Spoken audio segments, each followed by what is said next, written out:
Hola amigos de la Sodalidad Iniciática. Vamos a continuar con la meditación del propósito 28, los sufíes, en la cuarta parte. Y como siempre vamos a recordar que solo en la obra se encuentra la iniciación y la iluminación, los comentarios, los datos que incluye su amiga son solo eso, comentarios. De igual manera, recordemos que estamos trabajando con la iluminación de nuestro chakra vichuddha. Estamos en el mundo imaginal, por lo tanto, son los elementarios los que nos acompañan. Estamos en el mundo de las cualidades. Nos vemos dentro de poco. Hola amigos, como hemos dicho, estamos en la meditación del propósito 28. Hemos meditado los 3 primeros engarces. Cada uno de ellos nos ha entregado elementos para nuestro trabajo espiritual. Pero antes de iniciar con la meditación del siguiente engarce, digamos nuestras oraciones. Nada para nosotros, Señor, nada para nosotros, que todo sea para la gloria de tu santo nombre. Haz de nosotros seres compasivos. Conviértete a través de nosotros en lo que eternamente has deseado ser. Que te muestres a mí en la más bella de las teofanías. Y bueno, empezamos con la lectura del propósito. La sabiduría elevada en el verbo de Ismael.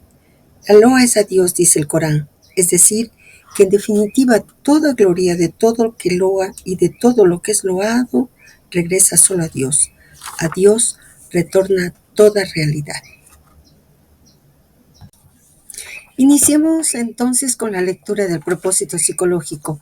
La sabiduría elevada en el verbo de Ismael. La loa es a Dios, dice el Corán.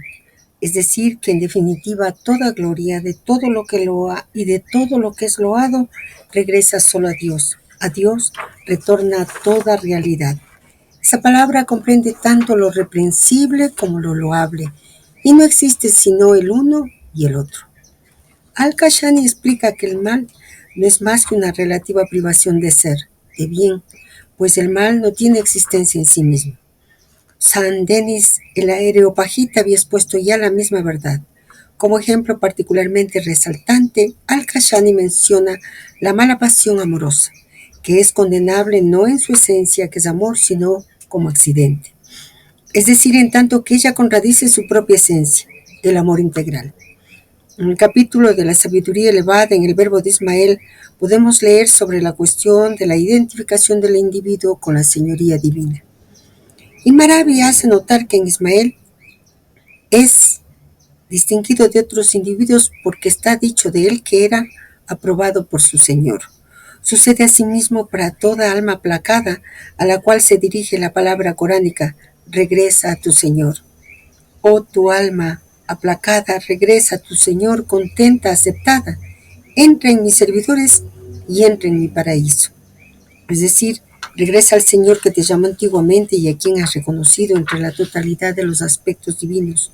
Contenta, aprobada, entra entre mis servidores. Adorándome en esa estación espiritual, ya que aquí se nombran como servidoras a quien quiera que haya reconocido a su Señor. Se basta con él y no se vuelve hacia el Señor de otro servidor, reconociendo a pesar de todo eminentemente la unidad esencial de todos los seres, y entra en mi paraíso, es decir, en mi velo. La palabra Hanak significa jardín y paraíso, implicando el sentido de esconder. Ese paraíso no es otro que tú mismo, ya que tú eres quien me vela con tu naturaleza humana. Yo no soy conocido más que de ti, como tú no existes sino por mí.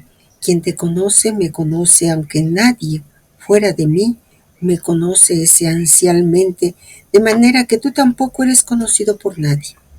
Ahora bien, si tú entras en su paraíso, entras en ti mismo, y tú mismo te conocerás por otro conocimiento, diferente de aquel que te hizo conocer tu Señor, conociendo tu alma, de manera que tú poseerás dos conocimientos. Conocerás a Dios a tu respecto y le conocerás por ti mismo en tanto que es Él, no en tanto que tú existes. De igual manera, el capítulo de Ismael es pequeño, fino y profundo. Entremos directamente en el misterio de la identificación del alma pacificada con su Señor. La loa es a Dios, gloria de lo loado y del que loa. Y Maraví comienza recordándonos lo esencial. Todo lo que es loado y todo lo que alaba pertenece a Dios. No existe otro agente real más que Él. ¿Qué significa esto? Significa que cuando nosotros alabamos, es Él alabándose en nosotros. Cuando nosotros somos loados, apreciados, reconocidos, es Él manifestando su propia perfección a través de nosotros. El sujeto y el objeto de la alabanza son, en última instancia, el mismo Dios manifestado en dos polos. La enseñanza de Al-Kashani, el mal como no ser. Tal como enseñaba Dionisio Areopagita, el mal no tiene existencia propia, es solo carencia del bien. Por eso, en Maraví usa el ejemplo del amor malo. La esencia del amor es divina, perfecta. Lo que lo vuelve malo es un accidente, algo añadido, que contradice su esencia. El mal es siempre vibración, no sustancia. Ismael, como figura del alma aprobada por su Señor. Y Maraví escoge Ismael porque el Corán lo llama el veraz en su promesa, aprobado por su Señor. ¿Y qué significa aprobado por su Señor? Significa, ha reconocido el rostro particular con que su Señor lo llama, ha respondido sin desviarse, ha sido fiel a ese Señor particular, no al Señor de otro. El alma pacificada. Cuando el Corán dice, oh, tú, alma pacificada, regresa a tu Señor satisfecha y aceptada, y Maraví revela, ese Señor es el Señor particular que llama a esa alma desde la eternidad.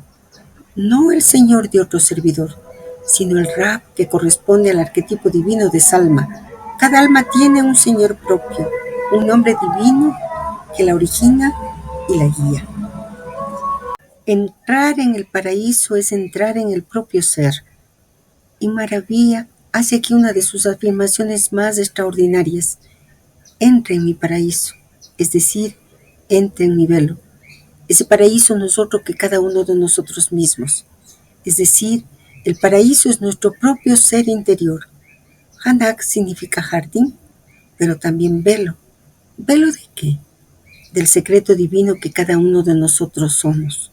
Por eso, cada uno de nosotros somos el velo de Dios. Él se vela en ti, en mí. Dios es nuestro velo. No te conoces sino a través de Él. Las dos formas de conocimiento. Y Maraví cierra con una joya. Cuando el alma entra en su propio paraíso, recibe dos conocimientos. Conocimiento de Dios a través de ti. Es cuando tú conoces a Dios por sus acciones en tu alma, misericordia, guía, inspiración. Dios es tu Señor, el nombre que te forma. Es el conocimiento ligado a tu individualidad. Conocimiento de Dios por Él mismo. Es cuando nuestra identidad humana se suspende y Él se conoce a sí mismo en nosotros. Tú no conoces como tú, sino que Él conoce en ti como Él. Ese es el conocimiento puro de la Hakika, la verdad esencial. ¿Qué está enseñándonos Sin Maraví con Ismael? Que el alma debe descubrir su Señor particular, aquel nombre divino que la constituye desde antes del tiempo. Que la paz interior surge cuando el alma reconoce esa relación única. Que el verdadero conocimiento espiritual tiene dos niveles. Conocimiento dual, yo, él. Conocimiento unitivo, él.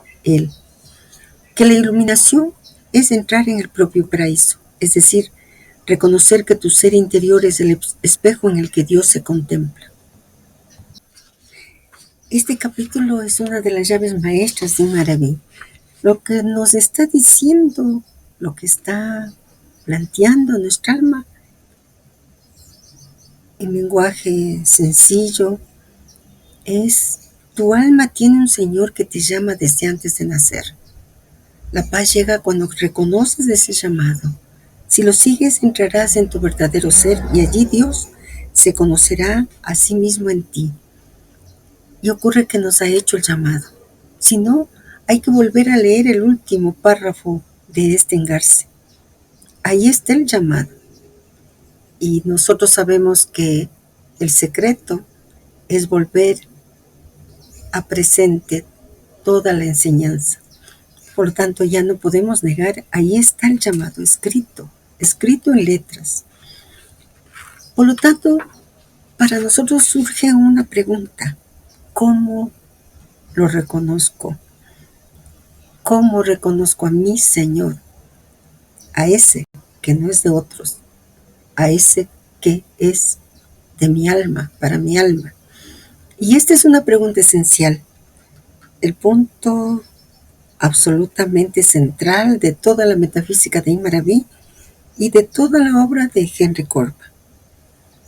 Corbin llamó a esto el Señor íntimo o el ángel de la faz, nombres que nosotros ya hemos escuchado a lo largo de los propósitos desde el 27, o el ángel de tu especie espiritual. Y sí, él es el nombre divino que constituye tu esencia antes de tu nacimiento, nos dice Imaraví. Tu alma no puede reflejar todos los nombres de Dios, solo aquel que le corresponde desde la eternidad. Reconocer ese Señor es el eje de este camino. Nos ha venido planteando el Sheikh. Vayamos a profundizar sobre esta posibilidad de reconocerlo. ¿Qué nos dice Imaraví? Cada alma está originada por un nombre divino particular. Ese nombre es tu Señor propio. No es Alá en su totalidad, eso es imposible para un alma. No es el Señor de otro servidor, es tu Rab, el nombre que te moldeó, te dio forma espiritual, te rige y te llama desde la eternidad. Ese nombre te define, te atrae, te purifica, te realiza, te exige, te hiere y te sana. Y Maraví dice que solo quien reconoce a su propio Señor llega a la estación de la paz.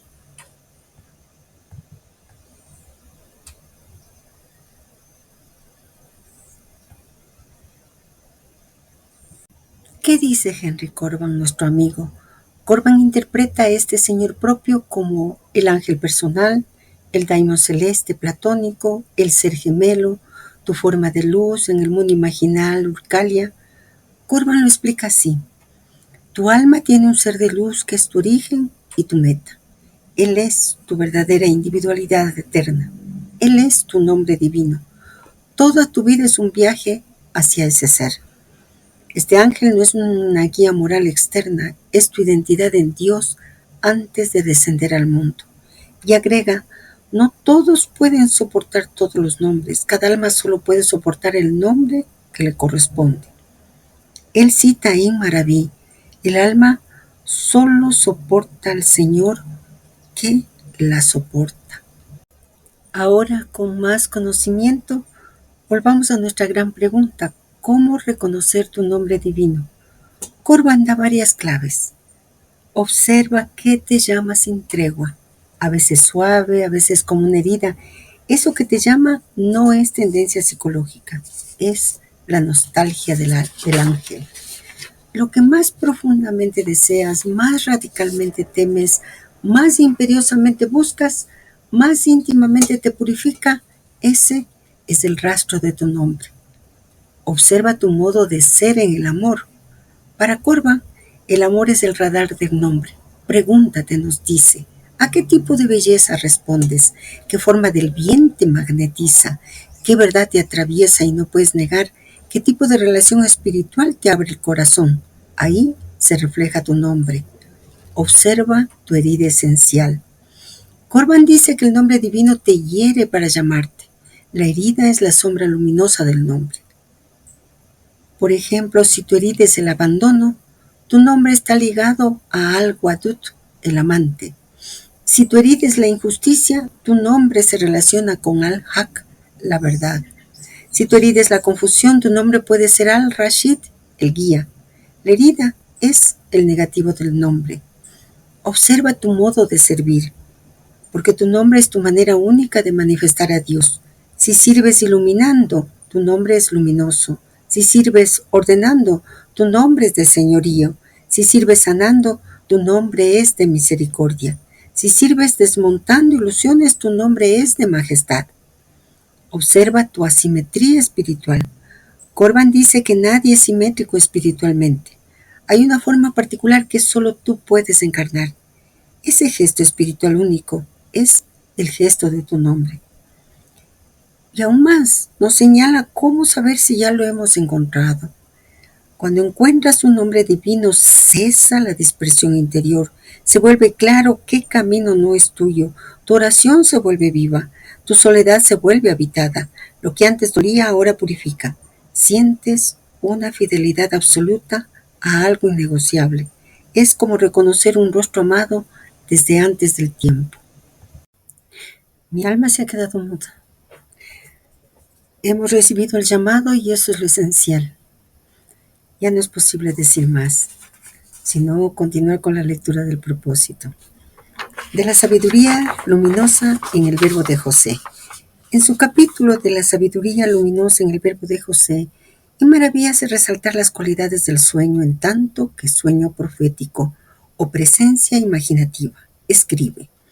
La sabiduría luminosa expande su luz en la presencia imaginativa y ahí está el primer comienzo de la inspiración. Entre los hombres de la asistencia divina, es decir, entre los enviados y los profetas, Aisha, la mujer del profeta, que Dios sea satisfecho con ella, ha dicho: el primer índice de la inspiración divina en el enviado de Dios fue el sueño verídico. Desde entonces, todo sueño que él tuvo se cumplió como el día que se levanta. Nada era oscuro, y ese estado, agrega ella, duró 6 meses. Enseguida vino el ángel que le reveló el Corán. En realidad, toda la existencia terrestre del profeta pasa así, como un sueño en el ensueño. Estos ensueños propiamente dichos se superponían al sueño macrocósmico que es el estado de vela. O bien, su vida se desarrollaba como un sueño profético en el marco del sueño colectivo que es el mundo. Ahora bien, todo aquello que se revela de esta manera constituye el mundo imaginativo, y es por ello que hay simbolismo. La realidad que posee en sí misma tal forma aparece bajo otra forma y el intérprete opera a su vez una transposición de la forma percibida por el soñador a la forma propia de la realidad implicada, suponiendo que él la adivine. Así, por ejemplo, el conocimiento se manifiesta bajo la apariencia de leche, ya que según el relato el profeta consideraba la leche como el símbolo del conocimiento. Cuando los maestros sufíes afirman que el mundo es imaginación, entienden por eso que es ilusorio, que no tiene realidad propia, pero también que está constituido por imágenes donde se reflejan realidades eternas, ya que la imaginación, considerada como una función cósmica, corresponde al medio formal, el mundo de las analogías, que comprende la manifestación sutil y la manifestación corporal, es llamado también el mundo de la imaginación. Decir que el mundo es imaginación no significa, pues, según el espíritu del sufismo, que su realidad se reduzca a la del sujeto individual, del cual sería como una proyección, sino que es preciso comprender al contrario que la imaginación que se manifiesta subjetivamente en el alma individual posee, sí, no en su asignación, al menos en su estructura, un carácter cósmico, en cierta forma, pues, objetivo. Y es preciso que sea así para que la imaginación subjetiva pueda reproducir la continuidad del gran mundo, ya que es por la imaginación que nosotros comprendemos ese mundo como un ambiente continuo. Solo cuando se haya reconocido ese carácter cósmico de la imaginación, se verá a la vez que todo el mundo formal está tejido de la misma tela, y en consecuencia que es ilusorio con respecto al intelecto que trasciende tanto la imaginación macrocósmica como la subjetiva. Cuando el profeta recibía la inspiración divina, se volvía inconsciente del mundo sensible ordinario. Se le cubría con una tela y su espíritu se ausentaba de quienes estaban presentes. Cuando eso cesaba, regresaba a este mundo, sin que se pueda decir que dormía. Recibía la inspiración divina en la presencia imaginativa, nos confirma y maravilla. Abu Hamid al-Ghazali afirma que los profetas poseían una facultad imaginativa incomparablemente más poderosa que aquella de otros hombres, lo cual no quiere decir evidentemente que ellos estén particularmente sujetos a la ilusión, sino que su imaginación está a la medida de su función intelectual y espiritual que los califica como profetas. La revelación se fija en el orden sensible y más exactamente la imaginación que le corresponde interiormente. Es preciso saber que la revelación propiamente dicha comporta un aspecto cósmico que la distingue de la revelación, en el sentido de un conocimiento por puro éxtasis. La revelación de un texto sagrado, por ejemplo, es un descenso de un modo en cierta forma objetivo y análogo a la creación de un mundo. Se puede leer en el Corán: José, que la paz sea sobre él, dijo a su padre: he visto 11 estrellas con el sol y la luna prosternarse delante de mí. Él había visto a sus hermanos bajo la forma de estrellas, su padre y su suegra bajo las formas del sol y la luna. Así aparecieron desde el punto de vista de José, ya que si la aparición habría sido real desde el punto de vista de las personas aparecidas bajo la forma de estrellas, sol y luna, habría sido necesario que fuese por su voluntad. Pero puesto que ellas no tenían conciencia, la visión de José no tuvo lugar sino solo en el dominio de su imaginación. Es por ello que cuando José contó su visión a su padre Jacob, éste le dijo: oh hijo mío, no cuentes tu visión a tus hermanos para que ellos no usen la astucia contra ti. Y Maraví explica: aunque la realidad llamada no divina, a saber, el mundo, se relaciona con Dios como la sombra con la persona, el mundo es pues la sombra de Dios.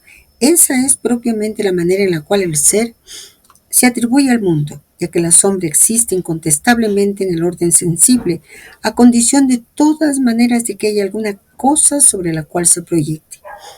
De manera que, si se le pudiera quitar todo soporte, ella no existiría más sensiblemente, sino solo en lo inteligible, potencialmente contenida en la persona de la cual ella depende. La sombra es conocida en la medida en la cual el Señor Divino la proyecta sobre esas esencias permanentes de las posibilidades, y es por el nombre divino, la luz, An-Nur, que la percepción de la sombra tiene lugar. La sombra que se proyecta sobre las esencias inmutables de las posibilidades es, a la imagen del misterio desconocido. ¿No ves que las sombras tienden hacia lo negro? Eso indica el carácter insondable que les es propio según cierta correspondencia entre la sombra y la persona que la proyecta. Esa descripción de la sombra de Dios recuerda aquello de Maya, según los comentadores del Vedanta. Para los hindúes, Maya sigue siendo igualmente aquello que manifiesta el absoluto como múltiple, al mismo tiempo esconde la verdadera naturaleza. No se puede decir de ella, de Maya, ni que es, ni que no es, Shankaracharya, ya que es insondable y conocida solamente por sus efectos. Considerada bajo el aspecto añana, ignorancia, ella tiene por soporte Atma, el sí supremo, al mismo tiempo que lo esconde. Así como una cámara oscura es escondida por la oscuridad, de la cual ella es el soporte. Aquello que está escondido es el carácter único de la realidad y de la beatitud suprema de Atma. Solo su carácter de pura luz intelectual permanece para hacernos percibir a Jnana, el mismo. Tandoy en la ontología del Vedanta. Se notará que aquí, como en el simbolismo expuesto por Imanaví, la sombra precede lógicamente a la luz. El maestro sufí dice aún: por su unidad existencial, la sombra es Dios mismo, ya que Dios es el único, el uno, y bajo la relación de la multiplicidad de las formas sensibles, ella es el mundo. Comprende, pues, y capta aquello que te explico, puesto que la realidad es tal como acabo de decirte. El mundo es ilusorio, no hay existencia verdadera, y eso es lo que uno comprende por imaginación, englobando el mundo entero.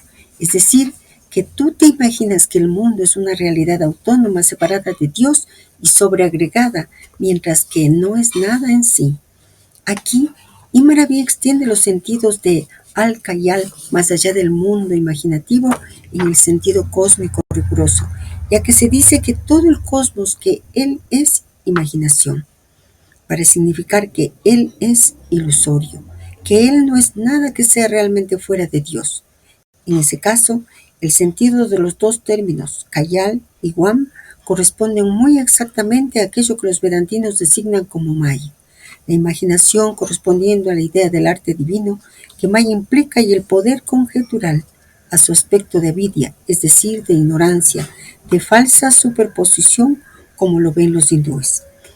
Siempre en este mismo capítulo, Imaraví escribe también: Dios es, en su relación hacia una sombra particular, pequeño, grande y más o menos pura, como la luz incolora en sí misma, con relación a un filtro de vidrio coloreado que la tiñe de su propio color.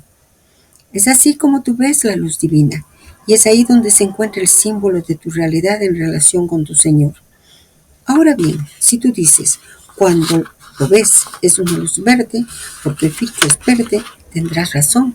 Así la prueba de la experiencia visual, pero si tú dices que él ni es verde ni tiene color en él mismo, como lo prueba el razonamiento, habrás dicho la verdad y el argumento sacado de la experiencia sensible lo conformará. Titus Burckhardt hace notar que la percepción sensible corresponde al punto de vista de la analogía o del símbolo, mientras que el razonamiento corresponde al punto de vista de la trascendencia, Danzig. Ese simbolismo corresponde exactamente a la teoría advaita de la luz pura, del sí atma descompuesto por el filtro de Maya en luz diversamente coloreada.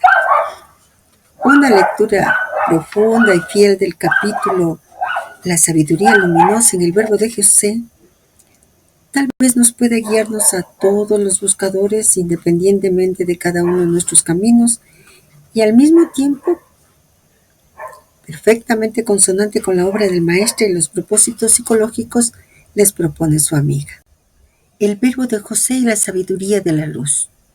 En la tradición de los grandes maestros interiores, José simboliza la luz del alma manifestándose en el mundo a través de la presencia imaginativa, el órgano sutil por el cual el ser humano recibe los mensajes del espíritu. En José, la imaginación no es fantasía, ni ilusión, ni comprensión psicológica. Es el lugar donde la verdad toma forma para ser conocida. Por eso Imaraví lo llama la sabiduría luminosa, porque es la luz divina penetrando el nivel imaginal para hacerse visible. El sueño como primera forma de revelación.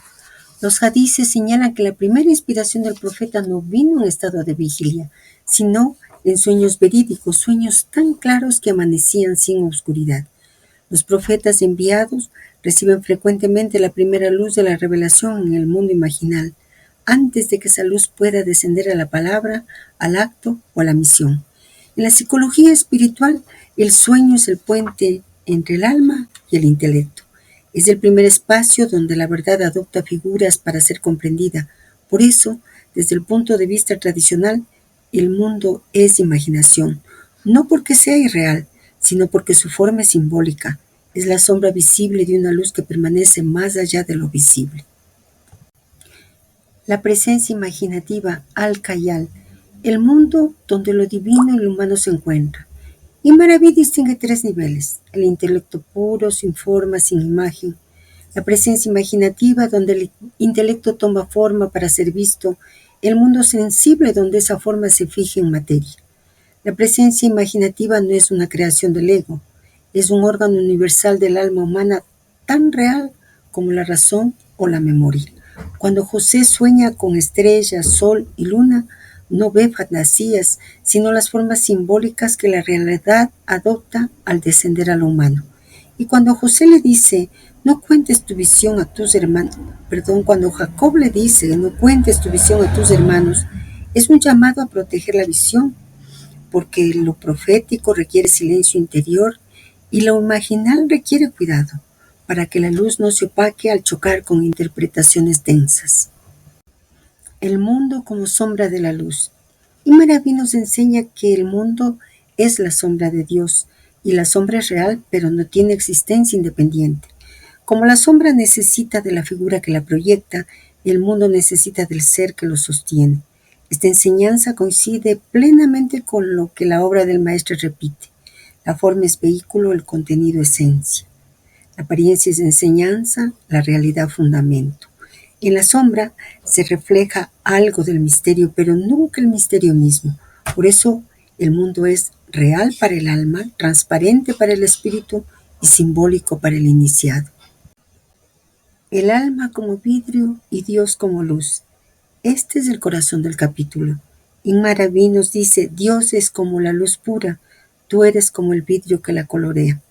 Es una imagen perfecta para comprender la relación entre la trascendencia, la luz pura, y la inmanencia, la luz coloreada en cada uno de nosotros. El color del vidrio no es un defecto, es nuestra forma única de reflejar lo divino. Por eso la percepción es doble. Si dices, la luz es verde, dices la verdad, porque así la ves. Si dices, en sí misma no es verde, dices la verdad, porque la luz en su origen no tiene color. Esto sintetiza toda la sabiduría sufí. Dios es uno en sí mismo y múltiple en sus relaciones con las criaturas.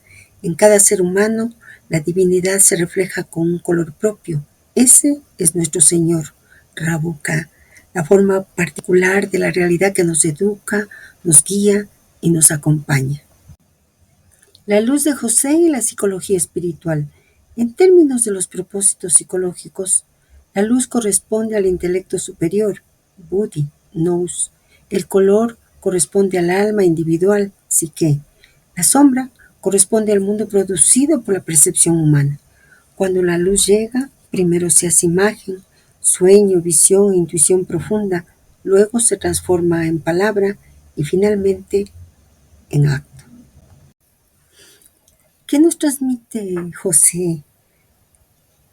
Nos transmite esa obediencia consciente que en el sufí se llama la escucha del corazón y que tantas veces el maestro señala. José es el modelo de esa escucha.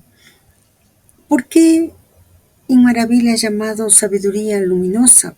¿Por qué es luminosa? Él nos recuerda que toda revelación comienza por un destello interior, que el mundo no es un obstáculo, sino un símbolo para el iniciado, que la imaginación es un órgano del alma, no una ilusión, mucho menos una fantasía. Y eso nos está recalcando desde el propósito 27, que Dios se revela a cada uno según su color, el color nuestro, que la sombra no niega la luz, la anuncia, y sobre todo que la verdad necesita forma para ser recibida, pero nunca se agota en ninguna forma. Nosotros somos una forma, somos un engarce. El verbo de José también nos enseña a los que buscamos la luz que no debemos despreciar nuestros sueños ni nuestras intuiciones, que no debemos absolutizar nuestra forma de ver a Dios. Debemos aprender a leer el mundo como símbolo. Eso nos recalca en Maraví, eso nos recalca el maestre, eso nos recalca Corban. Debemos purificar nuestro vidrio, no destruirlo. Y debemos comprender que ver a Dios en imagen no es un error, sino el comienzo mismo del conocimiento. La sabiduría de José es la sabiduría de la luz haciéndose visible, y quienes logramos comprender esto, comprenderemos también que la pedagogía divina es infinita y que cada alma de cada ser humano es un espejo único en el que la realidad se contempla a sí misma. Y esa declaración a través de cada engarce de que somos únicos, a mi alma la maravilla. El maestre une dos metafísicas fundamentales, la de Imaraví y la de Shankara, a través del símbolo de la sombra y de Maya. Lo que nos muestra con ello es necesario profundizar. Hagámoslo. ¿Qué es la sombra de Dios en Imaraví? Imaraví enseña que el mundo entero, incluyendo los sueños, las visiones y los cuerpos, es una sombra de la realidad divina. ¿Por qué sombra? Porque procede de la luz divina, pero no es la luz divina en sí. Manifiesta la luz, pero la oculta al mismo tiempo. No puede existir sin su origen y es real solo por relación a él. Si Dios dejara de proyectar su luz, esta sombra, es decir, el mundo, desaparecería en un instante. La sombra es, pues, una manifestación y una ocultación al mismo tiempo. ¿Qué es Maya en el Vedanta?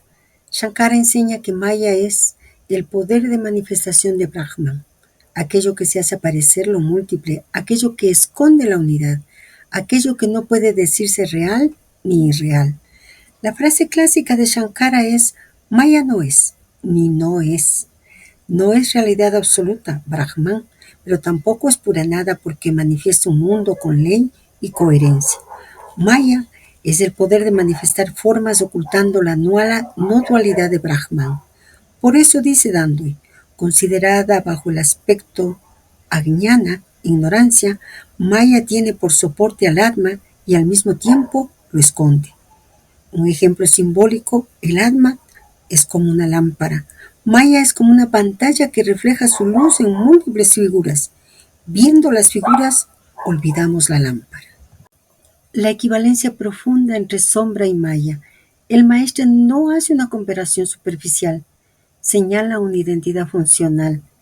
Ambas son proyecciones del absoluto que permiten la manifestación. Ambas preceden lógicamente a la luz manifestada. Esta frase del maestro es decisiva.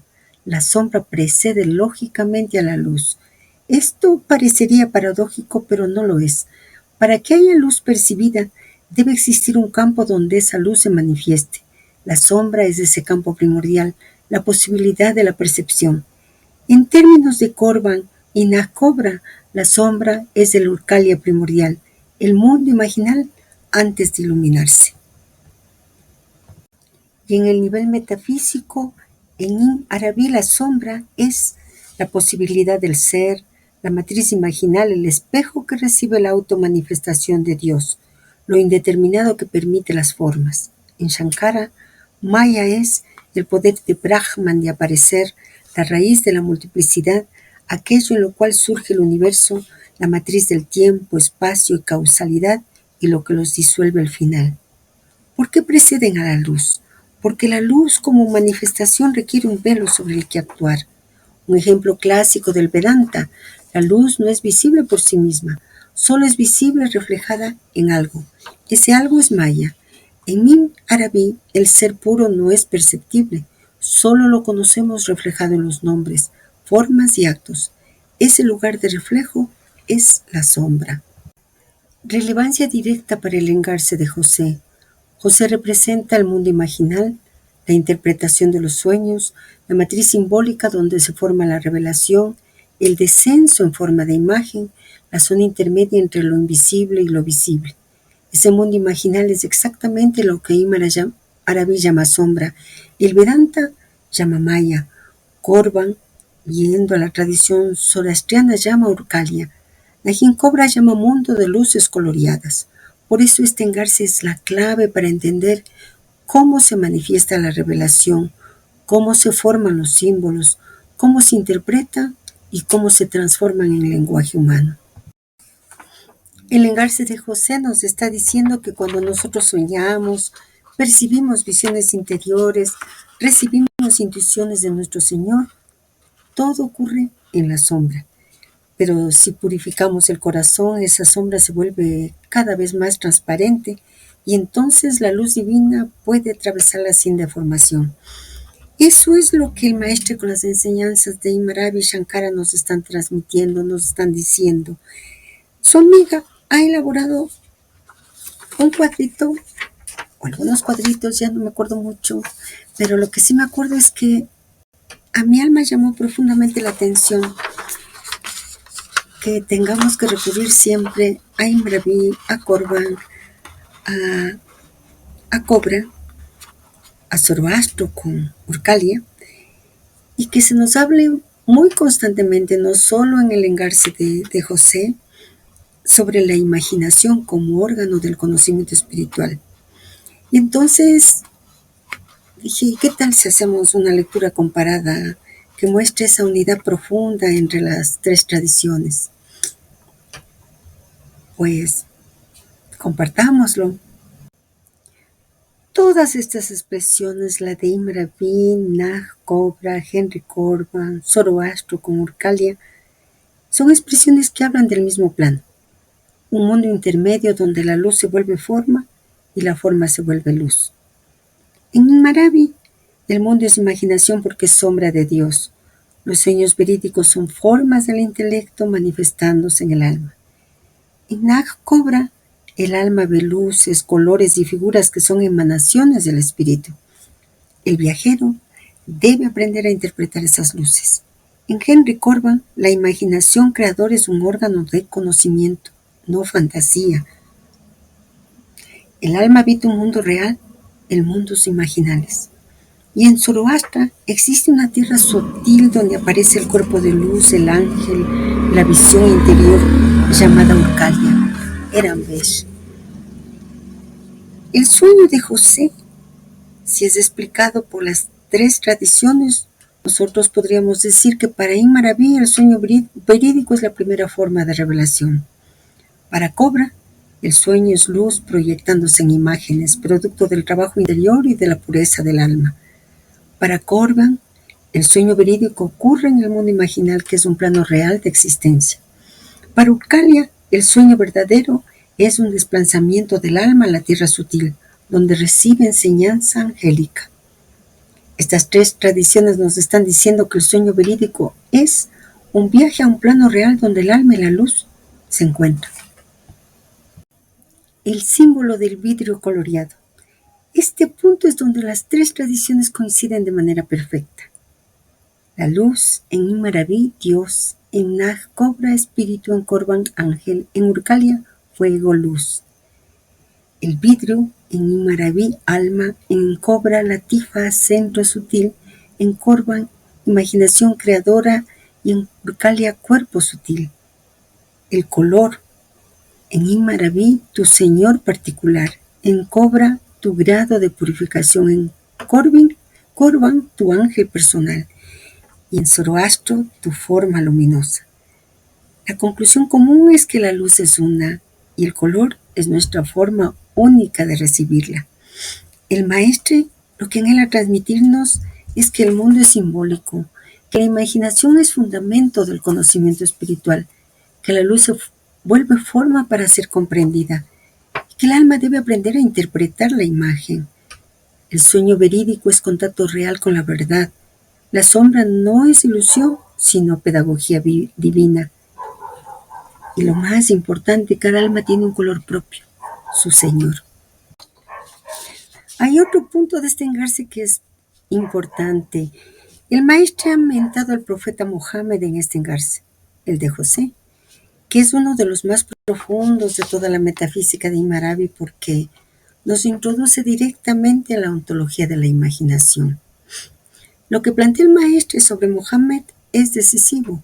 El sueño verídico es la primera forma de inspiración profética y su naturaleza revela qué es la imaginación, cómo opera y qué significa ver el mundo como un sueño en el ensueño. Vamos a desglosarlo. Se puede leer en el Corán: José, que la paz sea sobre él, dijo a su padre: he visto 11 estrellas con el sol y la luna prosternarse delante de mí. Él había visto a sus hermanos bajo la forma de estrellas, su padre y su suegra bajo las formas del sol y la luna. Así aparecieron desde el punto de vista de José, ya que si la aparición habría sido real desde el punto de vista de las personas aparecidas bajo la forma de estrellas, sol y luna, habría sido necesario que fuese por su voluntad. Pero puesto que ellas no tenían conciencia, la visión de José no tuvo lugar sino solo en el dominio de su imaginación. Es por ello que cuando José contó su visión a su padre Jacob, éste le dijo: oh hijo mío, no cuentes tu visión a tus hermanos para que ellos no usen la astucia contra ti. Ibn Arabi explica, aunque la realidad llamada no divina, a saber, el mundo, se relaciona con Dios como la sombra con la persona, el mundo es pues la sombra de Dios.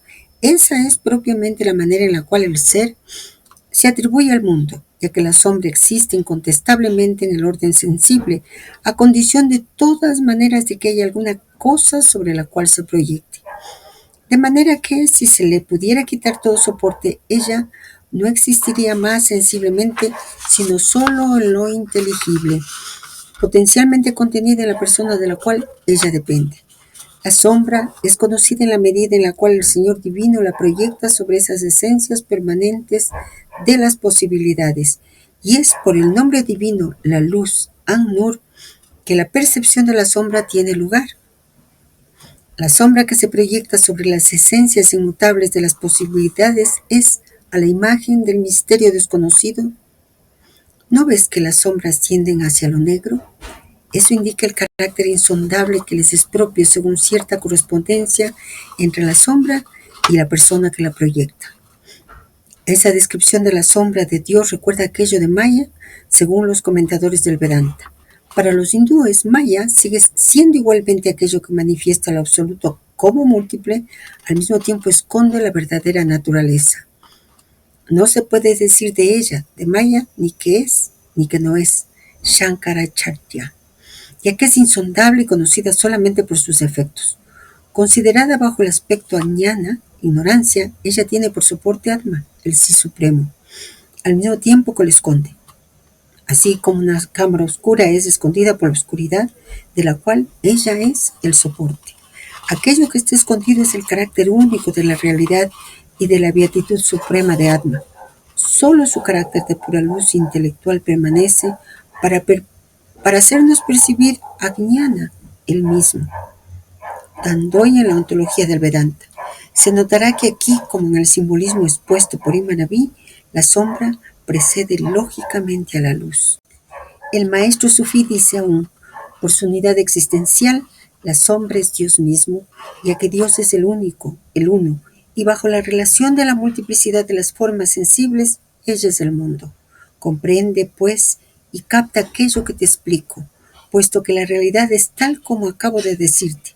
El mundo es ilusorio, no hay existencia verdadera, y eso es lo que uno comprende por imaginación, englobando el mundo entero, es decir, que tú te imaginas que el mundo es una realidad autónoma separada de Dios y sobreagregada, mientras que no es nada en sí. Aquí, Imaraví extiende los sentidos de al-Khayal más allá del mundo imaginativo en el sentido cósmico riguroso, ya que se dice que todo el cosmos que Él es imaginación, para significar que Él es ilusorio, que Él no es nada que sea realmente fuera de Dios. En ese caso, el sentido de los dos términos, Khayal y Guam, corresponden muy exactamente a aquello que los vedantinos designan como Maya, la imaginación correspondiendo a la idea del arte divino que Maya implica y el poder conjetural a su aspecto de avidya, es decir, de ignorancia, de falsa superposición, como lo ven los hindúes.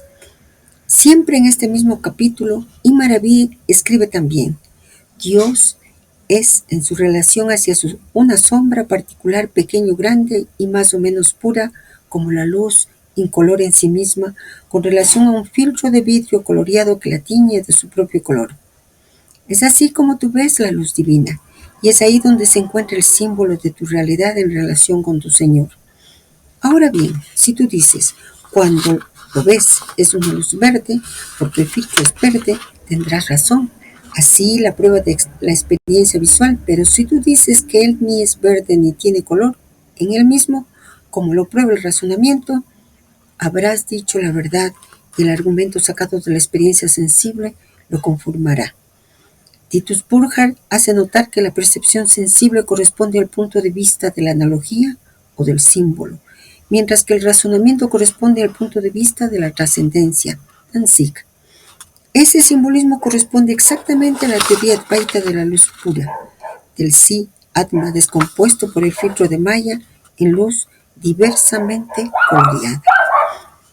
Una lectura profunda y fiel del capítulo La sabiduría luminosa en el verbo de José tal vez nos pueda guiarnos a todos los buscadores independientemente de cada uno de nuestros caminos y al mismo tiempo perfectamente consonante con la obra del maestro y los propósitos psicológicos les propone su amiga. El verbo de José y la sabiduría de la luz. En la tradición de los grandes maestros interiores, José simboliza la luz del alma manifestándose en el mundo a través de la presencia imaginativa, el órgano sutil por el cual el ser humano recibe los mensajes del espíritu. En José, la imaginación no es fantasía, ni ilusión, ni comprensión psicológica.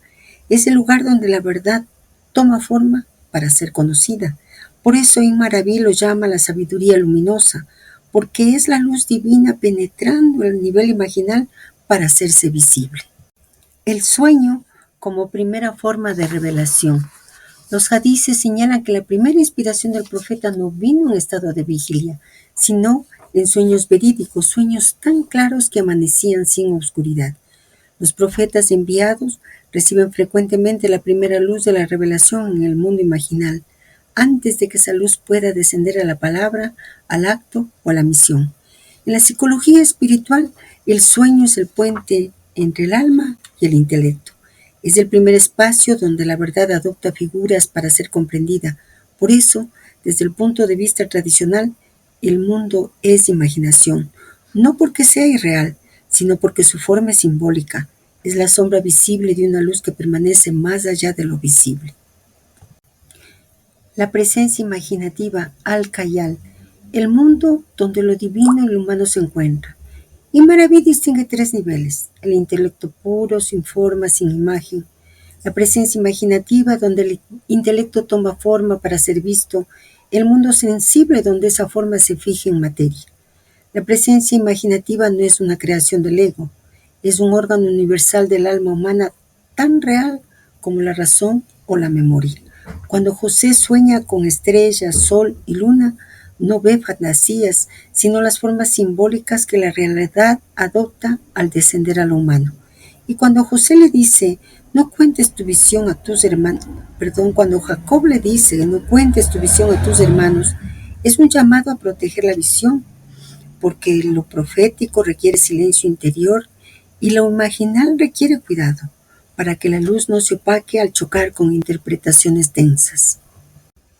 El mundo como sombra de la luz.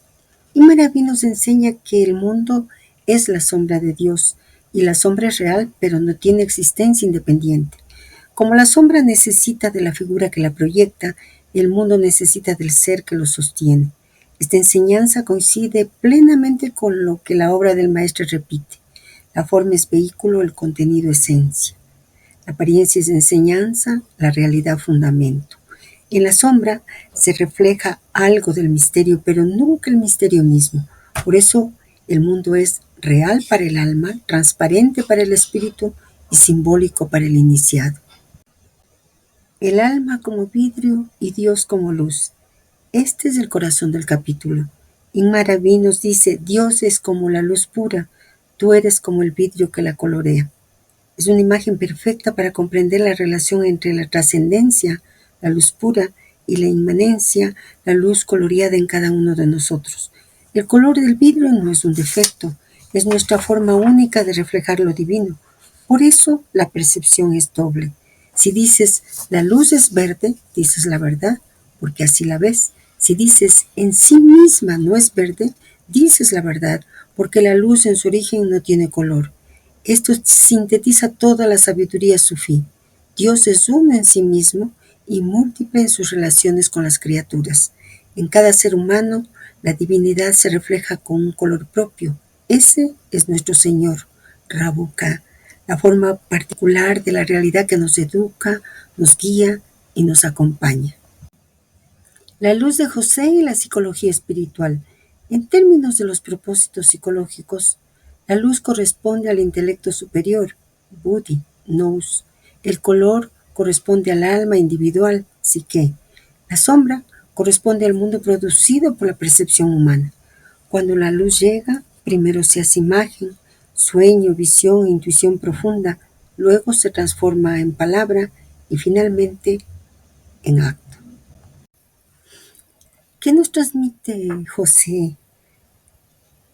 Nos transmite esa obediencia consciente que en el sufí se llama la escucha del corazón y que tantas veces el maestro señala. José es el modelo de esa escucha. ¿Por qué en Maraví le ha llamado sabiduría luminosa? ¿Por qué es luminosa? Él nos recuerda que toda revelación comienza por un destello interior, que el mundo no es un obstáculo, sino un símbolo para el iniciado, que la imaginación es un órgano del alma, no una ilusión, mucho menos una fantasía. Y eso nos está recalcando desde el propósito 27, que Dios se revela a cada uno según su color, el color nuestro, que la sombra no niega la luz, la anuncia, y sobre todo que la verdad necesita forma para ser recibida. pero nunca se agota en ninguna forma. Nosotros somos una forma, somos un engarce. El verbo de José también nos enseña a los que buscamos la luz que no debemos despreciar nuestros sueños ni nuestras intuiciones, que no debemos absolutizar nuestra forma de ver a Dios. Debemos aprender a leer el mundo como símbolo. Eso nos recalca en Maraví, eso nos recalca el maestre, eso nos recalca Corban. Debemos purificar nuestro vidrio, no destruirlo. Y debemos comprender que ver a Dios en imagen no es un error, sino el comienzo mismo del conocimiento. La sabiduría de José es la sabiduría de la luz haciéndose visible, y quienes logramos comprender esto, comprenderemos también que la pedagogía divina es infinita y que cada alma de cada ser humano es un espejo único en el que la realidad se contempla a sí misma. Y esa declaración a través de cada engarce de que somos únicos, a mi alma la maravilla. El maestre une dos metafísicas fundamentales, la de Maraví y la de Shankara, a través del símbolo de la sombra y de Maya. Lo que nos muestra con ello es necesario profundizar. Hagámoslo. ¿Qué es la sombra de Dios en Maraví? Maraví enseña que el mundo entero, incluyendo los sueños, las visiones y los cuerpos, es una sombra de la realidad divina. ¿Por qué sombra? Porque procede de la luz divina, pero no es la luz divina en sí. Manifiesta la luz, pero la oculta al mismo tiempo. No puede existir sin su origen y es real solo por relación a él. Si Dios dejara de proyectar su luz, esta sombra, es decir, el mundo, desaparecería en un instante. La sombra es, pues, una manifestación y una ocultación al mismo tiempo. ¿Qué es Maya en el Vedanta? Shankara enseña que Maya es el poder de manifestación de Brahman, aquello que se hace aparecer lo múltiple, aquello que esconde la unidad, aquello que no puede decirse real ni irreal. La frase clásica de Shankara es: Maya no es, ni no es. No es realidad absoluta, Brahman, pero tampoco es pura nada porque manifiesta un mundo con ley y coherencia. Maya es el poder de manifestar formas ocultando la no dualidad de Brahman. Por eso dice Dandui, considerada bajo el aspecto ajnana, ignorancia, Maya tiene por soporte al Atma y al mismo tiempo lo esconde. Un ejemplo simbólico, el Atma es como una lámpara. Maya es como una pantalla que refleja su luz en múltiples figuras. Viendo las figuras, olvidamos la lámpara. La equivalencia profunda entre sombra y Maya. El maestro no hace una comparación superficial, señala una identidad funcional. Ambas son proyecciones del absoluto que permiten la manifestación. Ambas preceden lógicamente a la luz manifestada. Esta frase del maestro es decisiva. La sombra precede lógicamente a la luz. Esto parecería paradójico, pero no lo es. Para que haya luz percibida, debe existir un campo donde esa luz se manifieste. La sombra es ese campo primordial, la posibilidad de la percepción. En términos de Corban y Nakobra, la sombra es el Urkalia primordial, el mundo imaginal antes de iluminarse. Y en el nivel metafísico, en Araví la sombra es la posibilidad del ser, la matriz imaginal, el espejo que recibe la automanifestación de Dios, lo indeterminado que permite las formas. En Shankara, Maya es el poder de Brahman de aparecer, la raíz de la multiplicidad, aquello en lo cual surge el universo, la matriz del tiempo, espacio y causalidad, y lo que los disuelve al final. ¿Por qué preceden a la luz? Porque la luz como manifestación requiere un velo sobre el que actuar. Un ejemplo clásico del Vedanta: la luz no es visible por sí misma, solo es visible reflejada en algo. Ese algo es Maya. En Mim Araví, el ser puro no es perceptible, solo lo conocemos reflejado en los nombres, formas y actos. Ese lugar de reflejo es la sombra. Relevancia directa para el engarce de José. José representa el mundo imaginal, la interpretación de los sueños, la matriz simbólica donde se forma la revelación, el descenso en forma de imagen, la zona intermedia entre lo invisible y lo visible. Ese mundo imaginal es exactamente lo que Ibn Arabi llama sombra, y el Vedanta llama Maya. Corban, yendo a la tradición zoroastriana, llama Urkalia. Najin Cobra llama mundo de luces coloreadas. Por eso este engarce es la clave para entender cómo se manifiesta la revelación, cómo se forman los símbolos, cómo se interpretan y cómo se transforman en el lenguaje humano. El engarce de José nos está diciendo que cuando nosotros soñamos, percibimos visiones interiores, recibimos intuiciones de nuestro Señor, todo ocurre en la sombra. Pero si purificamos el corazón, esa sombra se vuelve cada vez más transparente y entonces la luz divina puede atravesarla sin deformación.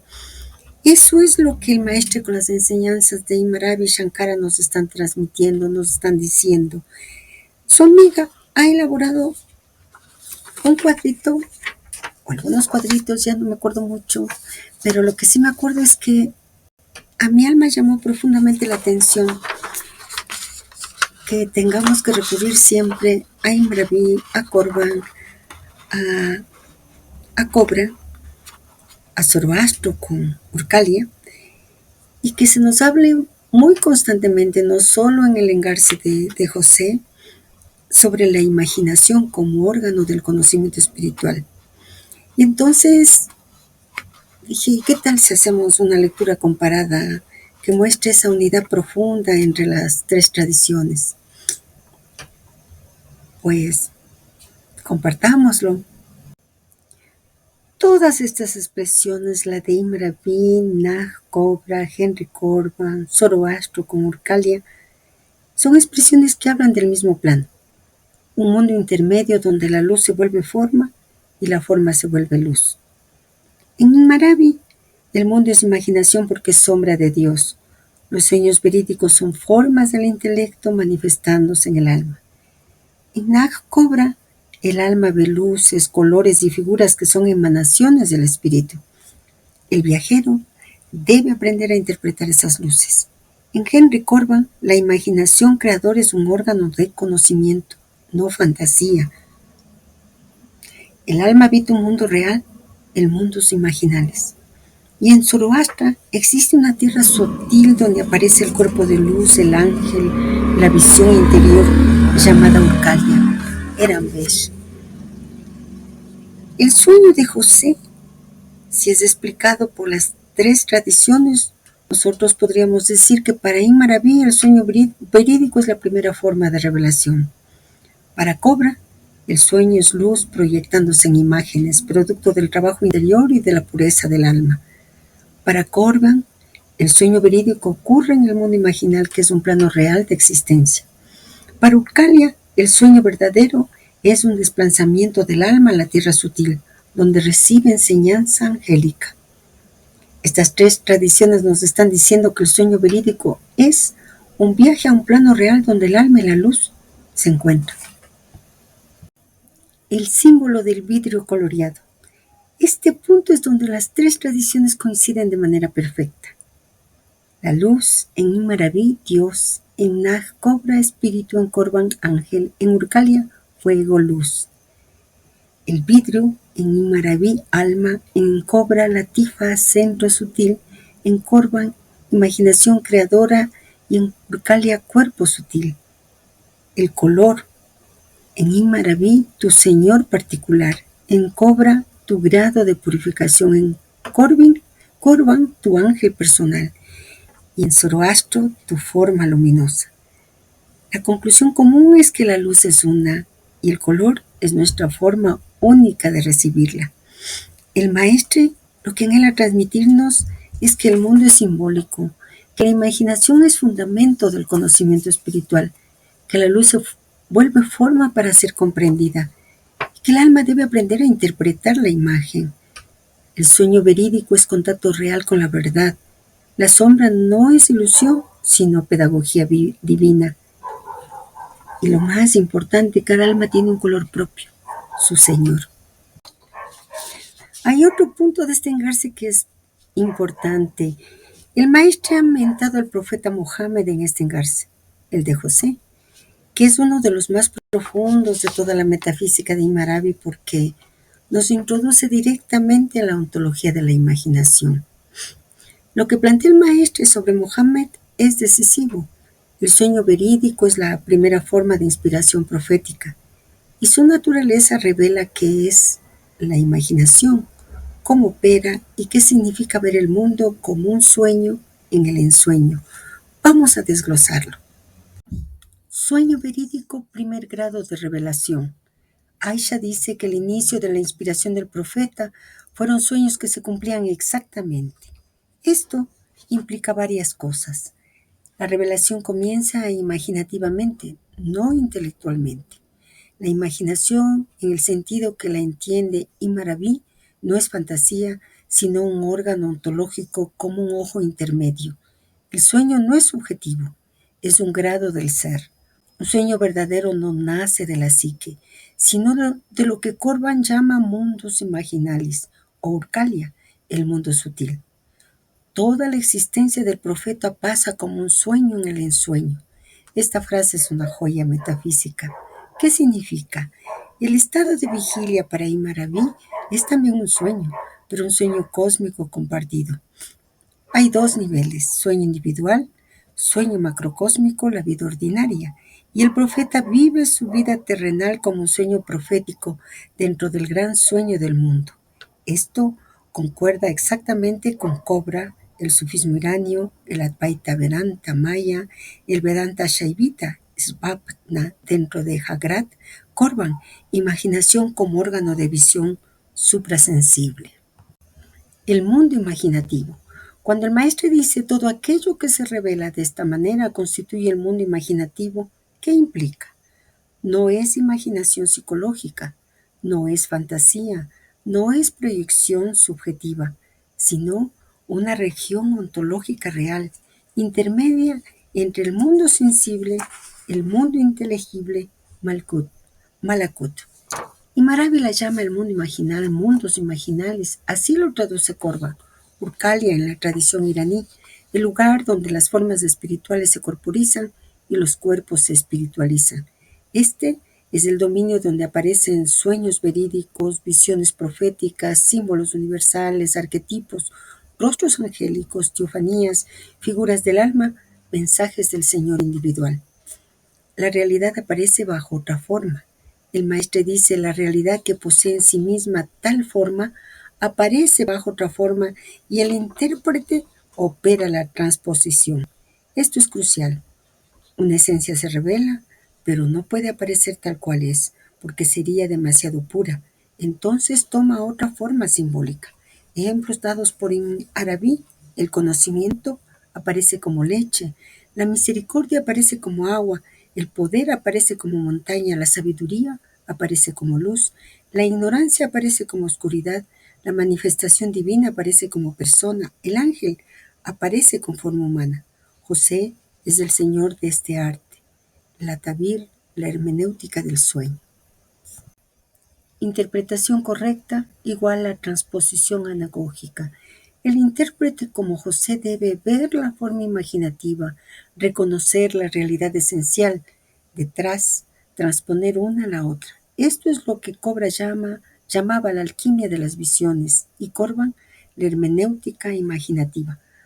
Por eso el profeta veía la leche como conocimiento, porque en el mundo imaginalis la leche blanco, puro, nutricio, simboliza la gnosis primordial. No es interpretación psicológica, es anamnesis ontológica. Todo símbolo imaginal es objetivo, no subjetivo. Por ello, para que nosotros podamos ver que todo símbolo imaginal es objetivo, no subjetivo, de que Urcalia es ese mundo en donde la materia, el cuerpo se sutiliza y el espíritu se corporiza, por lo tanto es como una materia sutil, podríamos decir. Y entonces sí se hace necesario considerar la referencia que hace el maestre sobre lo que señala Abu Hamid. Ese comentario es muy importante para comprender qué es la profecía, cómo opera la imaginación profética y por qué la revelación no es una idea, sino un acto ontológico comparable a la creación misma. Escuchémosle. La imaginación profética no es fantasía, es un órgano ontológico.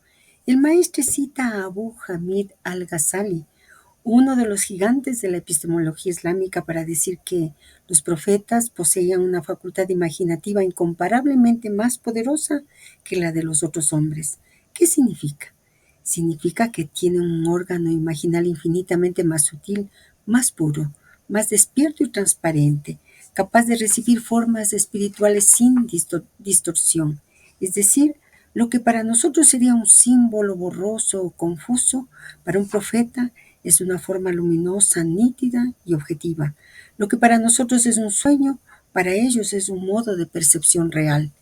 Este órgano es lo que Cobra llamaba el ojo del corazón que ve las luces, y Henry Corbin, la imaginación creadora que no crea fantasías, sino que percibe lo imaginal.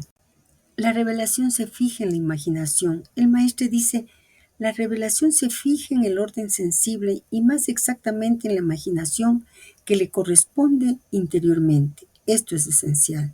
La revelación divina llega primero como pura luz, sin forma, sin imagen. Esa luz debe tomar forma para volverse comunicable. ¿Dónde? En la imaginación profética. Todo eso nos lleva a comprender lo que nos transmiten. El Corán desciende al corazón del profeta y toma forma en la imaginación profética antes de convertirse en palabras en este mundo. Por eso el Corán dice que fue revelado al corazón de Mohammed.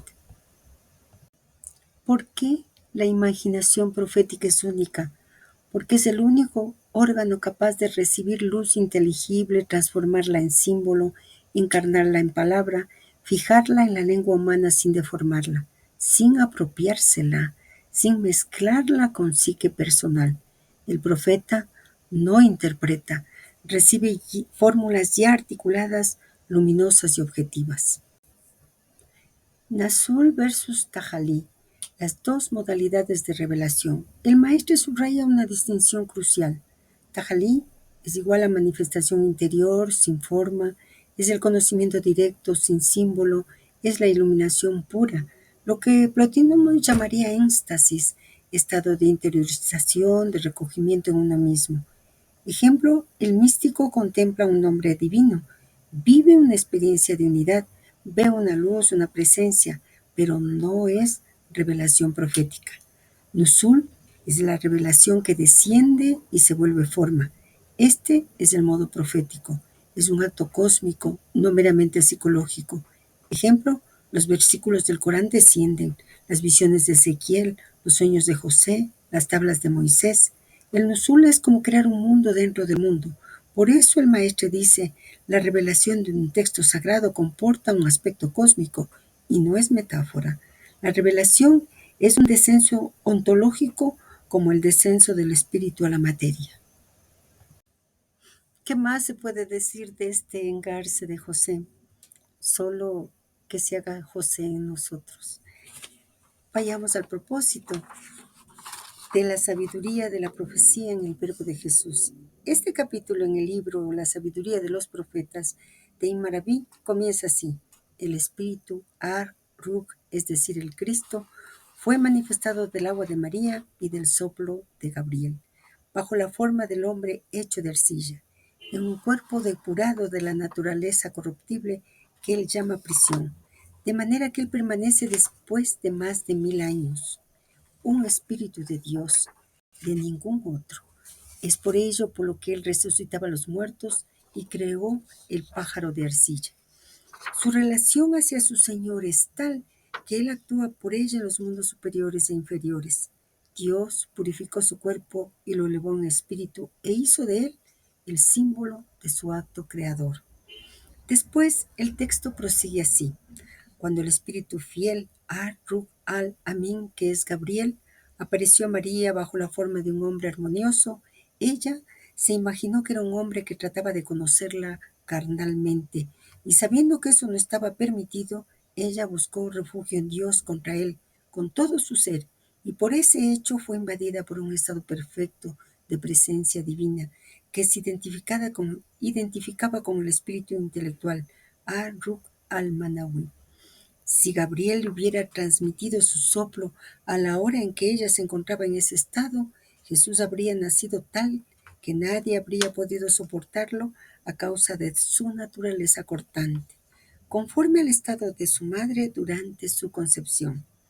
Pero cuando Gabriel dijo a María, en verdad, yo soy el enviado de tu Señor y he venido para darte un hijo puro, ella se relajó de su estado de contracción y su pecho se amplió. Y fue entonces que Gabriel le insufló el Espíritu de Jesús. Gabriel, la paz sobre él, era pues el vehículo de la palabra divina transmitida a María de la misma manera que el enviado transmite las palabras de Dios a su pueblo. Según la palabra coránica, Jesús era su palabra que él proyectó sobre María y el Espíritu de él. Desde ese instante, el deseo amoroso invade a María, de manera que el cuerpo de Jesús fue creado de la verdadera agua o simiente de María y del agua o simiente puramente imaginario de Gabriel, transmitida por la humedad principalmente inherente al soplo, ya que el soplo de los seres animados contiene el elemento agua. Así, el cuerpo de Jesús fue constituido de agua imaginaria y de agua verdadera, y fue creado bajo forma humana a causa de su madre y a causa de la aparición de Gabriel bajo forma de hombre, puesto que no hay generación en esta especie humana fuera de la ley común. En el Corán está dicho, son incrédulos aquellos que dicen, en verdad, Dios es Él mismo, el Mesías, hijo de María. Imam Leví comenta así, cierto, Jesús era el hijo de María, y aquel que oye la frase podría creer que ellos atribuían la naturaleza divina a la forma de Jesús en el sentido de que la divinidad es la esencia de esa forma, pero no hay nada de eso, puesto que ellos hicieron de la ipseidad divina el sujeto de la forma humana designado como el hijo de María. Ellos distinguían pues la forma humana como tal del principio, de la cual ella es una manifestación, y no identificaban la forma crística esencialmente con ese principio que se manifiesta por la vivificación de los muertos. De la misma manera que uno distingue la forma humana que revistió Gabriel del soplo que inspiró María, pues aunque el soplo emana de esa forma, no deriva esencialmente. Por eso ese hecho las diferentes comunidades religiosas se contradicen a propósito de la identidad de Jesús, sobre él la paz. Algunos lo consideran en virtud de su forma humana terrestre y afirman que él era el hijo de María.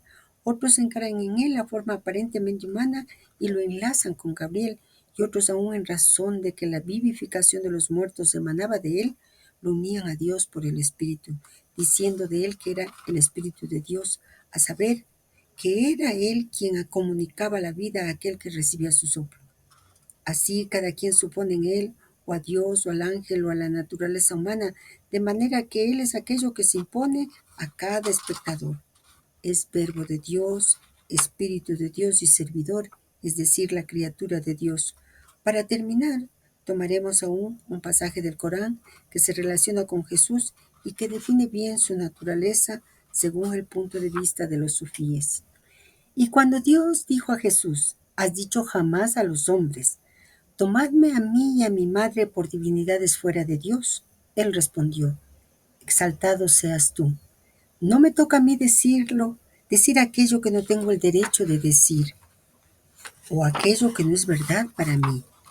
Si yo lo he dicho, tú lo has sabido. Tú sabes lo que está en mí, y yo no sé aquello que está en ti, ya que eres tú el conocedor de los secretos. Yo no les he dicho sino aquello que tú me has ordenado decirles. Adorad a Dios, mi Señor y vuestro Señor. Mientras permanecí entre ellos, yo era su testigo, pero cuando tú me has recibido en ti, eras su observador, ya que eres el testigo de todas las cosas. Si tú los castigas, ellos son tus servidores, y si tú los perdonas, tú eres el poderoso y el sabio. Dios dice, ese día es un día en el cual los justos ganarán su justicia. Jardines regados por ríos serán su residencia perpetua. Dios está satisfecho con ellos y ellos serán satisfechos con Dios. Esta es la beatitud inmensa. Hay que señalar que la expresión divinidad es fuera de Dios al inicio de ese pasaje coránico define muy exactamente el error que, sin ser justificado por la doctrina cristiana, puede prácticamente introducirse en el culto del Hijo de Dios y de la Madre de Dios. Debido al abuso ocurrido en el seno de la cristiandad, el Corán afirma la trascendencia divina. El simbolismo de la Teotocos está, sin embargo, implícitamente afirmado en el pasaje coránico siguiente. Nosotros hicimos del Hijo de María y de su madre, es decir, de la Madre de Jesús, un símbolo. Le dimos como residencia un sitio elevado, tranquilo o inmutable y abundante en fuentes. Y Maraví explica entonces de esta manera. En cuanto a las palabras que Jesús respondió, según el Corán, a cierta pregunta que Dios le planteó, bajo la misma relación que Él hace decir por otro lado, nosotros lo probamos hasta que sepamos, yo lo comprendo como si Él quisiera saber si tal cosa que uno atribuye a Jesús había sucedido verdaderamente o no, y eso a pesar de que Él lo supiera desde toda la eternidad, diciéndole, ¿has dicho a las gentes que ellos te tomen a ti y a tu madre por divinidades al lado de Dios? Era preciso que la respuesta estuviese conforme a la relación y al aspecto bajo los cuales se revelaba el interlocutor. Ahora bien, la sabiduría exigía en ese caso que la respuesta respetase la dualidad esencialmente contenida en la unidad. Y es por ello que Jesús dijo, exaltando ante todo a Dios más allá de las formas y definiéndolo al mismo tiempo por el pronombre de la segunda persona que indica la confrontación. El exaltado seas tú, no es a mí, es decir, a mi ego que se distingue de ti, a quien corresponde el decir aquello que no es verdad para mí, dado mi identidad o mi esencia individual.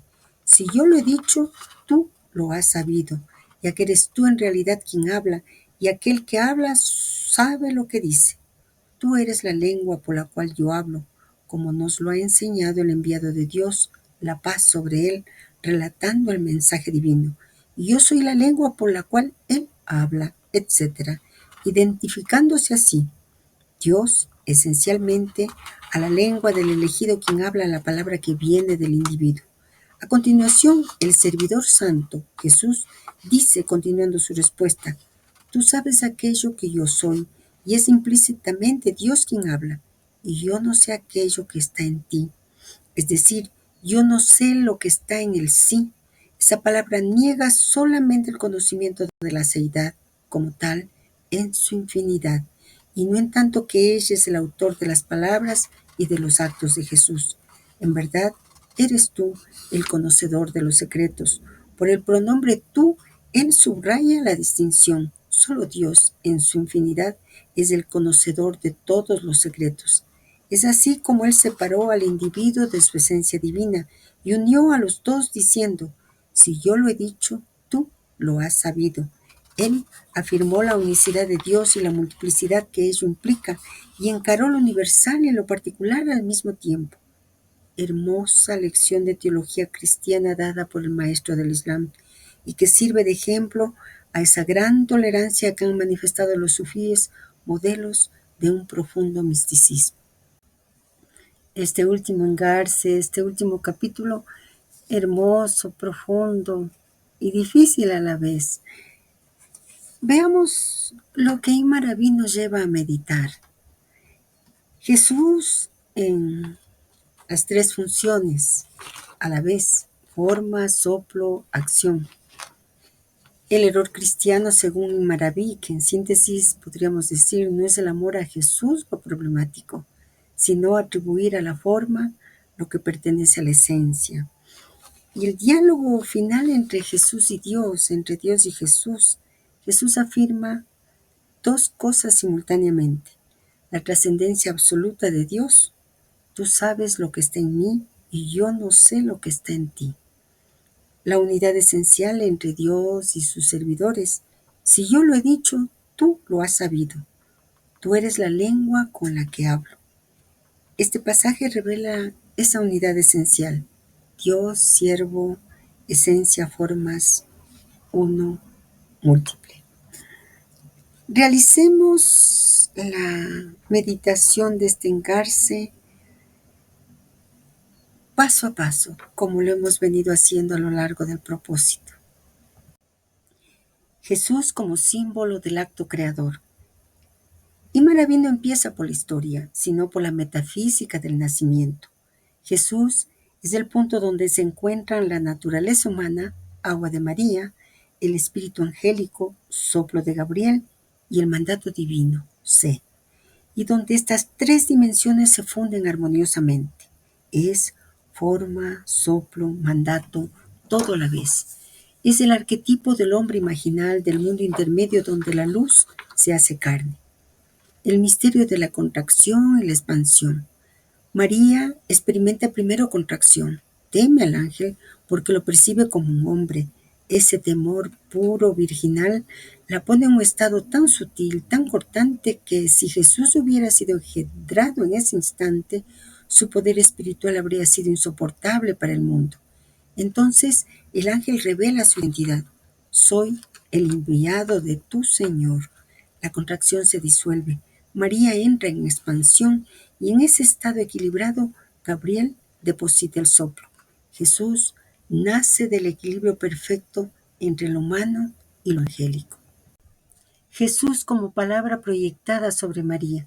Cuando el Corán dice que Jesús es su palabra proyectada sobre María y un espíritu proveniente de él, Imarabia entiende que Jesús es el lugar donde la palabra se vuelve forma, es la encarnación de la imaginación divina. Su poder para dar vida, curar, resucitar, crear el pájaro de arcilla no pertenece a la carne, sino al mandato que actúa a través de él. Toquemos el misterio mismo de la revelación. Ahí se unen el Verbo eterno, Kalima, el Espíritu Ruh, el ángel Gabriel, Jibril, María y Jesús. Y maravilla aclara este misterio con un rigor extraordinario. Vamos paso a paso para que el corazón lo pueda percibir. Hay dos niveles en el Verbo. El Verbo eterno, Kalam Allah, es la palabra divina eterna no creada que no pertenece al tiempo. El descenso del Verbo es su manifestación creada, temporal, que se vuelve sonido, letra, forma, símbolo, cuerpo. El Verbo eterno no viaja. El descenso es la forma en que nosotros lo percibimos. El papel de Gabriel según Imaraví. Gabriel no crea la palabra. No es fuente ni autor de nada. Él es el vehículo de transmisión imaginal, no del Verbo eterno. Es su traducción al mundo de las formas. Corban lo llamaría instrumento de la imaginación creadora divina, ángel del conocimiento imaginal. Por eso el maestre dice, Gabriel era el vehículo de la palabra divina. ¿Vehículo de qué? Sería la pregunta. Del modo imaginal en que el verbo adopta forma accesible a María. Gabriel es, por así decirlo, el molde imaginal, la forma luminosa sobre la que el verbo eterno se proyecta para hacerse visible, audible y operante. ¿Por qué es necesario Gabriel? Porque la palabra divina no puede descender directamente al mundo denso sin un intermediario de luz. En un Maraví la cadena es así: Hag, realidad divina; Espíritu Santo, Gabriel, imaginación pura de María, forma humana de Jesús. Cada nivel purifica un poco el peso de la manifestación para que no destruya lo receptivo. Esto no significa intermediario en el sentido de separación, significa graduación de la luz como en un cristal que la refracta sin romperse. El papel absolutamente único de María. María no es un recipiente pasivo, y Maraví insiste en esto. María aporta su pureza imaginal absoluta, su capacidad receptiva, su luz femenina ontológica, Fatimí, su agua verdadera, su sustancia corporal.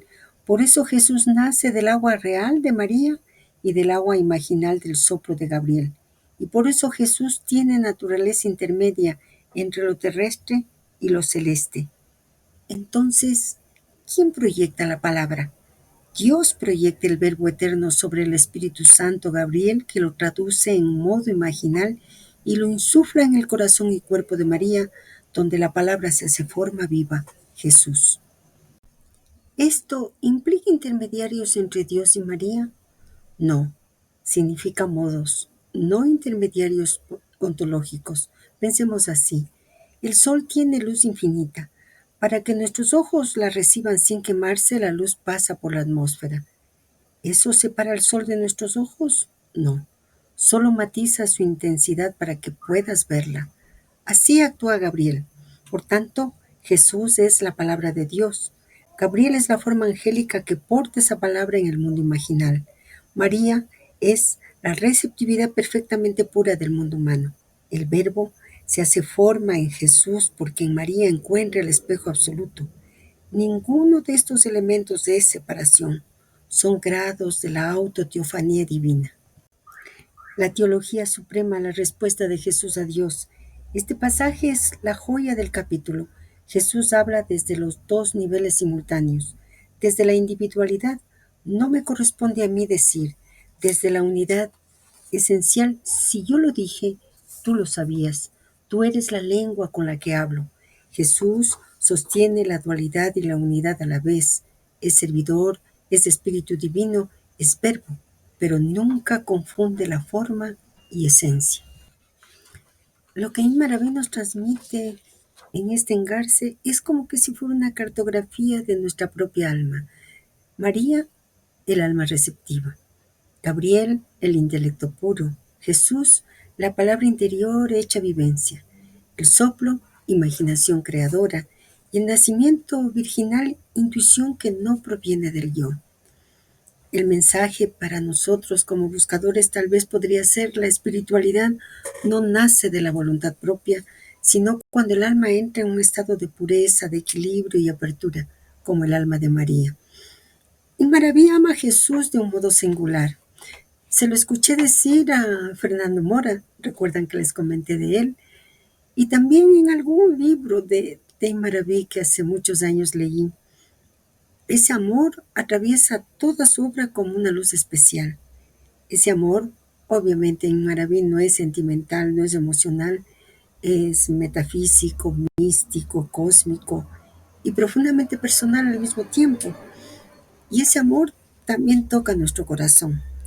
Ese amor que Maraví sintió por Jesús está perfectamente justificado y arraigado en la tradición. Por eso esta alma se ha preguntado por qué Maraví ama a Jesús de manera única. Escuchemos sus respuestas. Jesús encarna la estación espiritual más alta, la estación del espíritu. Jesús para Imaraví es el profeta de la intimidad, el profeta del espíritu, el símbolo del mundo intermedio, en su forma más pura.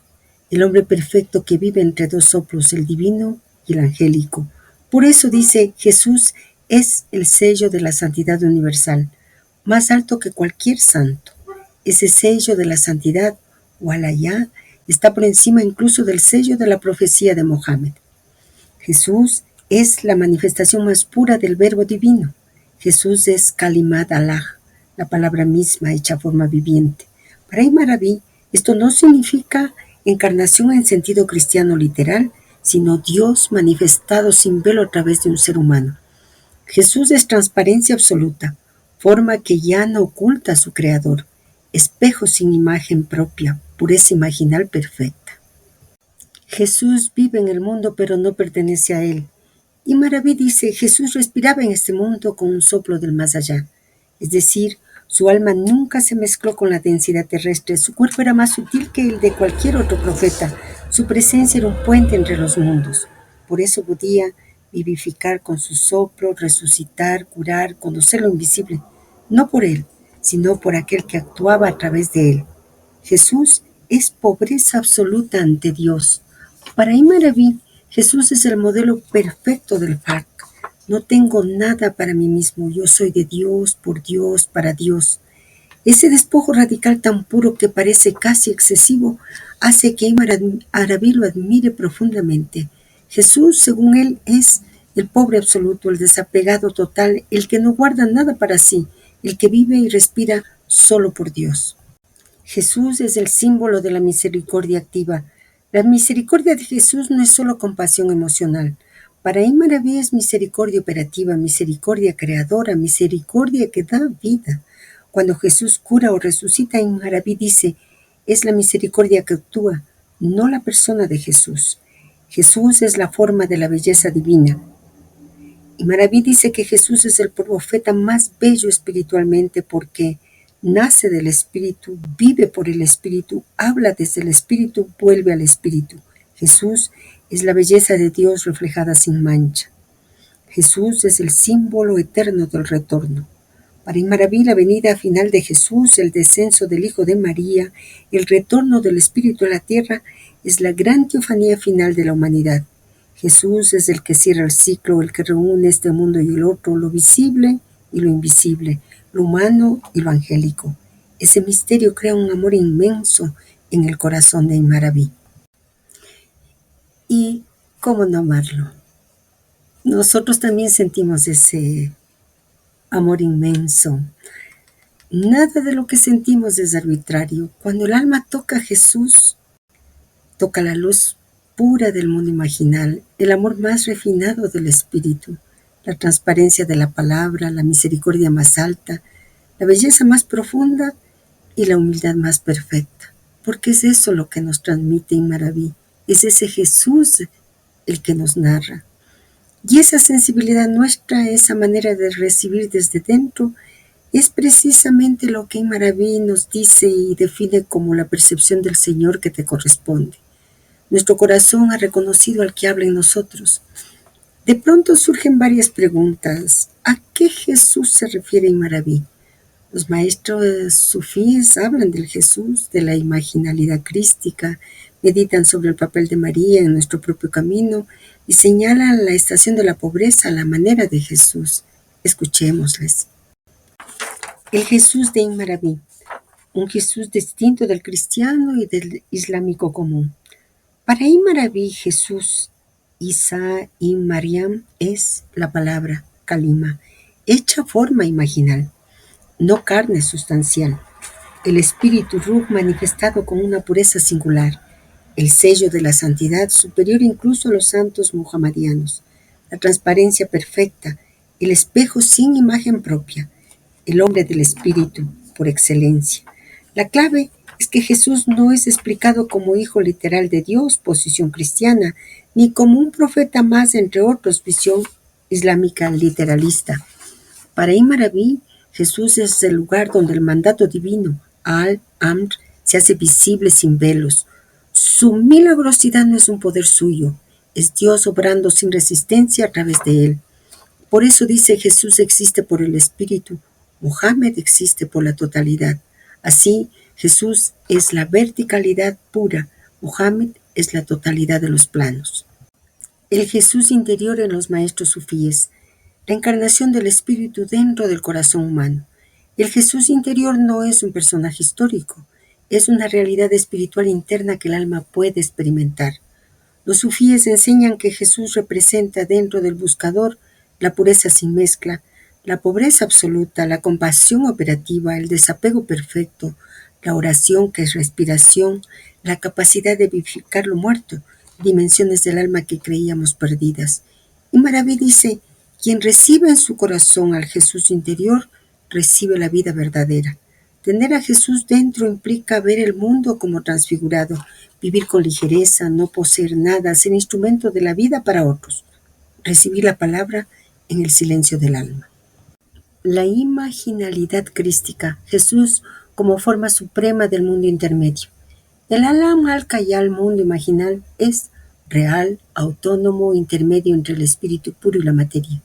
Jesús es para Imaraví la figura suprema de ese mundo. ¿Por qué? Porque Jesús es forma del espíritu, no forma de la carne. Esto significa que su cuerpo ya pertenece al nivel imaginal, sus acciones provienen directamente del mandato. Él es el punto donde lo invisible toca lo visible sin distorsión. La imaginalidad crística es la visión simbólica pura, la imaginación profética, no fantasía, la capacidad de traducir lo invisible a formas accesibles. Por eso la vida de Jesús es casi onírica, curar con un soplo, resucitar con una palabra, caminar sobre el agua, nacer sin padre físico. Todo eso no son milagros en sentido físico, son funciones del mundo imaginal que Jesús habita y encarna. El papel de María en nuestro camino. María como matriz espiritual, silencio fecundo y receptividad pura.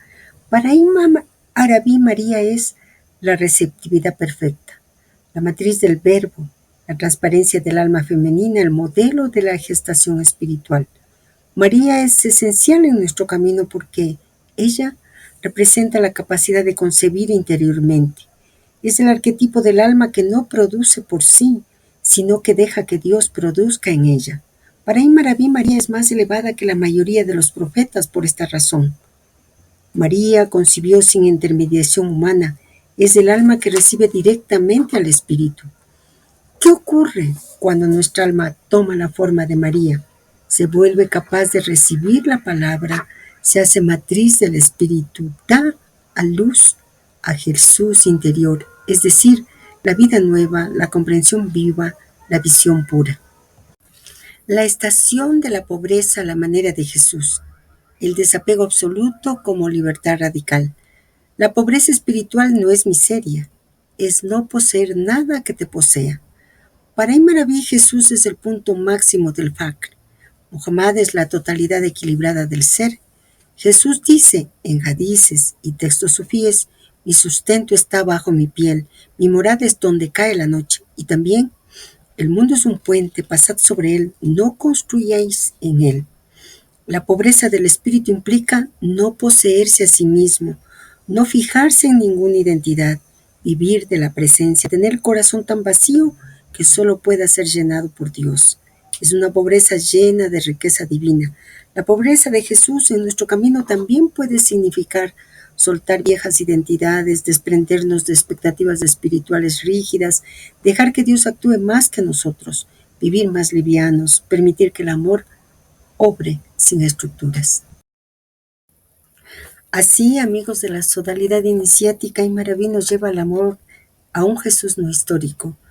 Podemos considerarlo, y no solo podemos. Es esencial hacerlo para comprender la doctrina sufí. En varios pasajes del Fusus al-Hikam y de los Futuwat, Imaraví nos dice, no hablamos del Jesús de las narraciones, sino del Jesús que es la palabra manifestada. También nos dice, el Jesús del Espíritu no es conocido por los que conocen solo el tiempo. La enseñanza de Imaraví de este Jesús nos lleva a considerar que podemos acceder directamente a Jesús como estación del alma, a Jesús como espíritu, Jesús como palabra viva, Jesús como interioridad, que puede nacer en nosotros. Y esto es exactamente lo que estamos haciendo, volviéndonos más receptivos como María, para que Jesús interior pueda manifestarse en nuestra alma, en nuestras vidas. Jesús es la forma visible de la palabra, nos dice Imaraví, el resultado del soplo de Gabriel, la encarnación imaginal de la orden divina. Jesús es lo que aparece cuando el Espíritu opera, es la forma del mandato. Imaraví de María nos dice que María concibe cuando el corazón deja de ser él mismo. Jesús nace cuando la palabra encuentra un lugar donde ser. Meditar en toda esta enseñanza y el alma entenderá más allá, mucho más allá de las palabras. Este propósito fue publicado en junio de 1958 y como dice al final, continúa en la próxima publicación. Pero podemos meditar en algo más, porque es importante. El Maestro nos entrega 6 engarces de la sabiduría de los profetas. El primero de la sabiduría divina en el verbo adámico. El segundo de la sabiduría de la inspiración divina en el verbo de Set. El tercero de la sabiduría de la trascendencia en el verbo de Noé. El cuarto de la sabiduría elevada en el verbo de Ismael. El quinto de la sabiduría luminosa en el verbo de José. Y el sexto de la sabiduría de la profecía en el verbo de Jesús. Y surgen preguntas, como siempre vayamos percibiendo interiormente cada una de ellas, como un acto que está alineado con la estructura esotérica del Fusus, con la enseñanza de Imaraví, Titus Burkhardt, Henry Corban, Cobra y el Maestre, y con la percepción sufí del cuerpo sutil. La pregunta que primero surge, ¿se pueden corresponder los 6 engarces del Maestre con los 6 centros del alma? La respuesta a la pregunta que nos hemos formulado es sí, absolutamente sí, y no es una metáfora. Es preciso dentro del esoterismo de Imaraví. Imaraví describe 27 sabidurías que cubren todos los planos del ser, todas las estaciones del alma, todas las capacidades del espíritu humano. El maestro, en cambio, selecciona 6. ¿Exactamente cuántos son los centros que se trabajan en la vía sufí? 6. Los chakras hindúes y los lataif sufíes no son idénticos, pero funcionalmente son 6 órganos sutiles de percepción. Así que sí, cada engarce que el maestro ha elegido corresponde a un órgano interior de percepción espiritual. ¿Por qué el maestro entrega solo 6? Porque el maestro no está comentando el Fusus, sino mostrando una arquitectura operativa para Occidente. Y Merabí revela la totalidad del ser humano universal, 27. El maestre revela la estructura práctica del iniciado occidental, 6.